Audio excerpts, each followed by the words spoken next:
ऐसा विश्वास जो कुछ करता ही नहीं, वह कुछ बदलता भी नहीं। यह कहानी का सार है। याकूब अब एक बहुत सीधा प्रश्न पूछते हैं। क्या लाभ है यदि कोई कहे कि उसके पास विश्वास है, लेकिन उसके जीवन में कोई काम दिखाई न दे? क्या ऐसा विश्वास उसे बचा सकता है? वह एक सरल उदाहरण देते हैं। मान लो कोई जरूरत में है, उसके पास खाने को कुछ नहीं, पहनने के लिए ठीक कपड़े नहीं, और तुम उससे कहते हो शांति से जाओ, गर्म रहो, तृप्त रहो, लेकिन उसकी मदद के लिए कुछ भी नहीं करते, तो इसका क्या लाभ? और याकूब कहते हैं इसी तरह विश्वास अपने आप में अगर उसमें काम नहीं है तो वह मृत है। फिर वह आगे कहते हैं, कोई कह सकता है तेरे पास विश्वास है, मेरे पास काम है।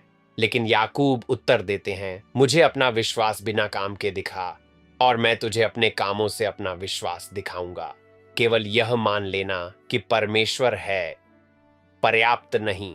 दुष्ट आत्माएं भी मानती हैं कि परमेश्वर है, लेकिन उस विश्वास से उनका जीवन नहीं बदलता।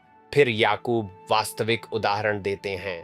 वह इब्राहिम की बात करते हैं। जब इब्राहिम ने इसहाक को चढ़ाने के लिए प्रस्तुत किया तो उसका विश्वास केवल मानने तक सीमित नहीं था, उसने उसे कर्म में दिखाया। उसके कामों ने उसके विश्वास को पूर्ण किया। फिर वह राहाब की बात करते हैं। उसने दूतों को अपने घर में स्थान दिया और साहस के साथ काम किया। उसका विश्वास उसके कामों में दिखाई दिया। और अंत में याकूब एक स्पष्ट चित्र देते हैं। जैसे आत्मा के बिना शरीर मृत है, वैसे ही कामों के बिना विश्वास भी मृत है। हम इससे क्या सीख सकते हैं? पहला, सच्चा विश्वास हमेशा कर्म में दिखाई देता है। यह केवल कहने की बात नहीं, जीने की बात है। दूसरा, विश्वास और कर्म अलग नहीं हैं, वे साथ साथ चलते हैं।